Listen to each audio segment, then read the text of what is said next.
දැන් තුලා ලග්න හිමියන්ටත් අපි බලමු කොහොමද මේ මාසේ මැයි මාසේ කොහොමද කුසල අකුසල් දෝලණය වෙන්නේ කියලා. මේ තුලා ලග්න හිමියන්ට මැයි 11 මීන රාශියේ ඉන්න කුජ ග්‍රහයා මේෂ රාශියට එනවා. මැයි 14 වෙනිදා බුධ වෘෂභ රාශිගත වෙනවා. මැයි 14 වෙනිදාම සිකුරු මිථුන රාශිගත වෙනවා. මැයි 15 වෙනිදා මේ සූර්ය දිව්‍ය රාජයා මේෂ රාශියේ උච්ච බලයෙන් ගරු ගැඹීරව කටයුතු කරපු කෙනා මේ තරුණ ගෑනු ළමයාගේ රාශියට යනවා. වෘෂභ රාශියට යනවා. දැන් දන්නවනේ රජ කෙනෙක් තරුණ කාන්තාවක ඉන්න හවුස් එකට ගියාම රූම් එකට ගියාම මැයි 29 වෙනිදා බුධ ග්‍රහයා මිථුන රාශිගත වෙනවා. ශේස්ත්‍ර බලයෙන් එයාගේ යම් බලයක් පිහිටවගෙන කටයුතු කරන කාලේ. මේකත් එක්ක මේ තුලා ලග්න හිමියන්ට කොහොමද? දැන් තුලා ලග්න හිමියෝ ගැන මම කතා කරනකොට ඔබ තරාදියක් වගේ කියලා කියන්නේ. ලග්නාධිපතිය සිකුරු විනෝදකාමී සපවත් ජීවිතයක් ගත කරන්න වාසනාව තියෙන යුක්තිය සාධාරණ ඉෂ්ට කරන කෙනෙක් තමයි තුලා ලග්නය. ඒක තුලා ලග්නේ ලග්නාධිපතිය සිකුරු නිසා සපවත් ජීවිතයක් ගත කරන්න උත්සාහ ගන්නවා වගේම තරාදියක් වගේ අර යුක්තිය ඉෂ්ට කරන කෙනෙක් වෙනවා.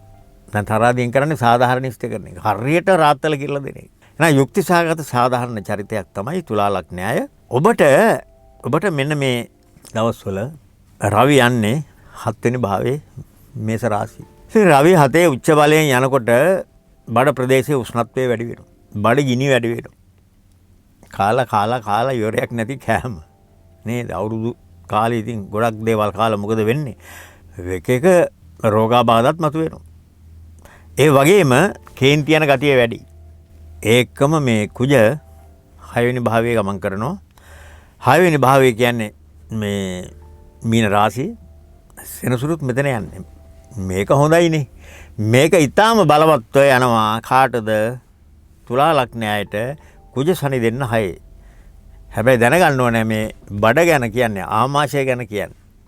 ආමාශය ගැන කියන තැනට ඇවිල්ලා ලෙවලට අධිපති සටන්කාමිය. වාතය පිත සෙම තුන්දොස් වලට අධිපති සෙනසුරුත් එක්ක කොහොමද කටයුතු කරන්නේ? එහෙනම් දැනගන්න ඔබට බඩගින්නේ හිටියොත් ඔබ සැර වතුර පාවිච්චි කරන කෙනෙක් නම් මේ සැර වතුර කිව්වහම දැනගන්න ඕනේ මේ මොනවද කියලා. එතකොට ඒ වගේම ඔබ කුසගින්නේ ඉන්න කෙනෙක් නම් කෑම ගණන් ගන්න නැති පස්සේ කන්නම් කියලා කියනවන්න ඔබ ලෙඩෙක් වෙනවා. ඉතින් ඒ නිසා ඔබ නිරෝගී කෙනෙක් නම් නේද? ආරෝග්‍ය පරමාලාභ. එතකොට පරමලාභය ශක්ති සම්පන්න ජීවිතයක් නම් ඔබ හොඳට ජලය පානය කරන්න. හොඳ ආහාර රටාවක් හදාගෙන අම්ලය පිත නිෂ්පාදනය නොවන ආකාරයට වෙලාවට කැම ටික කන්න. ඔබට සතුරු බලවේග නම් ඔක්කොම යටපත් වෙනවා. සතුරු බලවේග යටපත් වෙනවා. తాවකාලිකව යටපත් වෙනවා. මොකද මේ 6 යන කාලේ. එතනදී ඔබට ලොකු ෆවර් එකක් එනවා. හැබැයි බඩ පරිස්සම් කරගන්න, ශරීර සෞඛ්‍ය පරිස්සම් කරගන්න සතුරු බලවේග පැත්තෙන් ඔබ ජයග්‍රහණය කරනවා. ඒ එක්කම තමයි සිකුරු 8. සිකුරු 8 යනකොට බලන්නකො වෘෂභ රාශිය යනකොට ඔබේ ආර්ථිකයේ ශක්තිමත් වෙනවා. කවුරු හරි කොහොම හරි ඔබට අවශ්‍ය මුල්‍යමය ශක්තිය ලබා දෙනවා. ඒ වගේම ඔබේ ශරීරය වර්ධනවත් වෙනවා. ඉතින් ඒ වගේම මේ කේතු යන්නේ ඉතාම හොඳ තැනක 11 වෙනි භාවයේ. කේසර සිංහ රාජ යෝගයේ මේ తాවකාලිකව ගෝචර ගමනේ ඇති වෙලා තියෙනවා. ඒ නිසා ඔබට පිළිගැනීමක් ආර්ථික ශක්තියක් උදා කරලා දෙනවා. වගේම ඔබ අධ්‍යාපන ලබන වයසේ දරුවෙක් නම් රැකියාවක් කරනවා නම් ඒ වගේම විදේශ ගමන් බලාපොරොත්තු වෙන කෙනෙක් නම් ඒ සඳහා වහම ක්‍රියාත්මක වෙන්න කියන පණිවිඩය සබාදහම දීලා තියෙනවා. හැබැයි ඔබට සෙනසුරුගේ මාදසාව සනිගේ සනියන්තරය පහුවෙලා සනිගේ බුදාන්තරය යනවා නම් ඊට පස්සේ සනිගේ කේතු අන්තරය පහුවෙලා සිකුරුගේ අතුරුසාව යනවා නම් ඔබ හිතන පතන හැම දෙයක්ම සාර්ථක වෙනවා. ඉතින් ඔක දැනගන්න නම් ජන්මපත්‍රයේ පරීක්ෂා කරගන්න. එහෙම වුණොත් තමයි ඔබට හරියට තොරතුරු දැනගෙන ජීවන ගමන යන්න පුළුවන් වෙන්නේ. එහෙම වුණොත් තුලා ලග්නයට විදේශ ගමන් බිමන් බලාපොරොත්තු වෙන අයට උසස් අධ්‍යාපනය ලබන අය. ඊටාම වරප්‍රසාද සහිත පෙර කුසල් බලයක් ගෝචර ගමනින් ක්‍රියාත්මක. ඉතින් මේක මේ අනුව අපි කොහොමද අපි ගොඩාක් ණය වෙච්ච කෙනෙක් නම් නඩු හබවලට ඇතුළත් වෙලා ඉන්න කෙනෙක් නම් මේ කොච්චර දේවල් ලැබුණත් වැඩක් නැහැ. කොච්චර දේවල් ලැබුණත් වැඩක් නැහැ. ඒ නිසා මම නිතරම කියන්නේ අනවශ්‍ය විදිහට ණය වෙන්න එපා. මම නිතරම කියනවා ඔළුවේ ගහන්න දැනගෙන තොප්පිය දාගන්න. ඔළුවේ සයිස් එකට තොප්පිය හොයාගන්න. එතකොට ඔබට හැඩයක් එනවා. ඔබේ වැස්සෙන් පිණි බෑමෙන් ආරක්ෂා වෙනවා. හැබැයි ලොකු තොප්පි දාගත්තොත් පුතෝ මොකද වෙන්නේ? ඇස් දෙක වැහෙනවා. ඉතින් මේ මෙහාට පාත් වෙනවා මේ හරියට. එතකොට වෙන්නේ ඔබට හිතපු නැති ප්‍රශ්න. අන්ධෙක් වගේ නේද? පාරතොර පේන්නේ නැතුව යන්න වෙනවා. ඉතින් යන්න ඒ නිසා මම කියනවා මේ අනවශ්‍ය ණය වීම. අනවශ්‍ය විදිහට සැප පහසුකම් සොයාගෙන යන්න එපා. බලන්න දැන් ෆිනෑන්ස් කරලා වාහන ගන්න අය. නේද? ඉඩම් මෝකේජ් කරලා ගෙවල් දොරවල් හදන අය. ව්‍යාපාර වලට යොදන අය. ඔබගේ කුසල් ඵල දෙන කාලයක් නම් විතරක් ඒව කරන්න. එහෙම නැති වුණොත් ඔබ තද බල විදිහේ විපත් පාඩු අලාභ වලට මුහුණ දෙන්න වෙනවා. ඒ නිසා තමයි සෝබා දහම මේක පෙන්නලා තියෙන්නේ තොරතුරු දැනගෙන ජීවන ගමන යන්න. මේක දන්න කෙනෙකුෙන් අහගන්න. ඔය පුද පූජා තියලා නේද යන්ත්‍ර මැණික් ගල් දාලා නම් ගොඩ එන්න බෑ. නේද? ගොඩ එන්න බෑ. ඉතින් මම නිතරම කියන්නේ පරිත්‍යාගයක් කළත් මෝඩ පරිත්‍යාග කරන්න එපා. දානමාන කටයුත්තක් කළත් මෝඩ විදිහට කරන්න එපා. ප්‍රඥාවෙන් ඒ කටයුතු කරන්න. ප්‍රඥාවෙන් ඒ කටයුතු කරන්න. ඒ නිසා තමයි අනවශ්‍ය විදිහට තමන්ගේ ලොකුකම පෙන්වන්න නේද? ටික කාලයකට ටික දවසකට නේද ලොකු වාහන අරගෙන ලොකු වැඩ කරන්න ගියොත් මොකද වෙන්නේ? බරපතල ප්‍රශ්න වලට බොර දෙනවා. බරපතල ප්‍රශ්න වලට බොර දෙනවා. මේ නිසා මෙන්න මේක හොඳට අවබෝධ කරගෙන කටයුතු කරන්න. තුලා ලග්න හිමියන්ට ඔබ ණයකාරයෙක් නෙවෙයි නම් ඔබ විශාල වශයෙන් පීඩනයටපත් වෙන විදිහට නීතිමය ප්‍රශ්න නඩුහබ වලට ඇතුළත් වෙලා නැත්තම් දෙයියනේ කියලා සැපවත් ජීවිතයක් ගත කරන්න. අපි බුදුහාමුදුරෝ දේශනා කරපු විදිහට පරම ධනය කියන උන්වහන්සේගේ නිර්මල බුද්ධ වචනේ ජනප්‍රිය වචනේ සන්තුෂ්ටි පරම ධන. ඉතින් මෙතන මේ සන්තුෂ්ටි පරම ධනන් කියන්නේ මේ සතුටට නෙමෙයි. සතුට පරම ධනෙ නෙවෙයි. ඉතින් සතුට වෙන්න නම් පුළුවන් නේද? එක විදිහට සතුට වෙන්න පුළුවන්. තරුණ කාලේ තරුණ ළමයින්ට තරුණයින්ට එක විදිහට සතුට වෙන්න පුළුවන්. සමහරවිට අනිත් අයට නේද?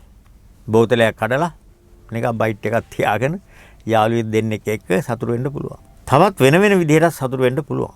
කෙනෙකුට ගිනි දීලා සතුට වෙන්න පුළුවන්. එතන සැනසීම නැහැ. එහෙනම් මෙතන කියන්නේ සැනසීමම තමයි පරම ධනය. සතුට නෙමෙයි. සැනසීම. එහෙනම් සැනසීම ඇති කරගන්න නම් අපි බුද්ධ වචනයට අනුවම කටයුතු කරන්න ඕනේ. එහෙනම් අපේ ඉවසීමේ ගුණය මේකට හේතු වෙනවා. කොච්චර හරි හොඳට ඉවසන්න පුළුවන් අයට සැනසීම යා ළඟ තියෙනවා. ඒ නිසා අපිට ආදි කාලෙම තියෙන ජනවහරෙන වචනයක් තමයි නේද? ඉවසීමෙන් සැනසීම ලැබේ. ඒක හරියටම හරිනේ. ඒක හරියටම හරි. ඉතින් අන්න ඒ නිසා මේ ඉවසීම තරම් වටින තවත් සම්පතක් තවත් යන්ත්‍රයක් නැහැ. ඉවසීමේ යන්ත්‍රය දාගන්න. ඉවසීමේ යන්ත්‍රය දාගන්න. ලද දෙයින් සතුරු වෙන යන්ත්‍රය දාගන්න. අන්න එහෙම අය තමයි බුදුහාමුදුරුවෝ දේශනා කරපු සන්තුෂ්ටි පරමන්දන පරමදනය කියන සැනසීමෙන් ජීවත් වෙන්නේ. මම ඉවසනවා. මම ලද දෙයින් සතුරු වෙනවා. බලන්න කොච්චර වටිනද කියලා. මට ලැබිච්ච දෙමව්පියෝ. මට ලැබිච්ච බිරිඳ මට ලැබිච්ච මගේ පෙර වාසනාවට සබාදහම උරුම කරලා දීපු මගේ ස්වාමියා. මම මෙයත් එක්ක ඉවසීමෙන් මේ ගමන යනවා. ලද දෙයින් සතුරු වෙනවා. ඒ වගේම මට ලැබිච්ච දරු පැටව. මගේ වාසනාවට මගේ බිරිඳගේ වාසනාව. එහෙනම් මේ දරු පැටව මගේ වාසනාවට ලැබුණා නම් මම ඒක මේ දරුවෝ හරි පාරේ යොදවන්න. හරි මගට යොමු කරන්න. අනාගතයේ සපෝට් කරන්න. ධර්මානුකූලව ජීවත් වෙන දරුවෙක් බවට පත් කරගන්න නම් අපි දෙමව්පියෝ හැටියට ඒගොල්ලන්ට මේක පෙන්වන්නට ඕනේ සමගියෙන් කටයුතු කරලා. සමගියෙන් කටයුතු කළා. එහෙනම් දෙමව්පියෝ තම අම්මා තමන්ගේ පියාට නැත්නම් තාත්තට නැත්නම් අප්පච්චිට කළගුණ සලකන බව, යුතුයකම් වාක්‍යම් ඉෂ්ට කරන බව, ඒ වගේම ආදරේ බව දරුවන්ට පෙන්වන්න. ඒ වගේම තමන්ගේ බිරිඳට, තමන්ගේ ස්වාමියා, තමන්ගේ මහත්තයා නේද? මේ ලෙන්ගතු බව, ඇහුම්කන් දෙන බව, ආදරේ බව, අම්මට ඇහුම්කන් දෙන හොඳ පියතුමෙක් අපට ඉන්නවා කියලා දැනෙන්න, ගෙදර මේ කටයුතු කරන්න හැසිරෙන්න. එතකොට ඇවතුම් පැවතුම් තියාගන්න. ඒ දරුවෝ අනුගමනය කරනවා දෙමව්පියන්ගේ ඇවතුම් පැවතුම්. අන්න එහෙම දරු පවුලක් තියෙන අයට අන්න අර බුදුහාමුදුරු දේශනා කරපු සැනසීම අනිවාර්යයෙන්ම ඇති වෙනවා, දරුවන්ටත් ඇති වෙනවා. ඉතින් මේක කතා බහට ලක් වෙන්න පුළුවන් ඒ පවුලේ කට්ටිය හරි ලස්සනට ජීවත් වෙනවා කියන. දෙමව්පියට ඇහුම්කන් දෙනවා. මෙන්න මේ වගේ අවවාදාත්මකව උපදේශන මාලාවක් තමයි මේ සබාදහම දීලා තියෙන්නේ. මේක කේන්දර බැලිල්ලක් නෙමෙයි. කේන්දර බැලිල්ලක් නෙමෙයි. ඉතින් මේක හොඳට අවබෝධ කරගෙන මේ අනුව කටයුතු කරන්න ඔබේ දුරදක්න නුවණ නොදන්න දේ නිහතමානීව දැනගෙන කටයුතු කරන ගතිය පවත්ව ගන්න. මේ මාසය ඔබේ වාසනාවන්ත භාග්‍යවන්ත මාසය බවට පත් කරගන්න.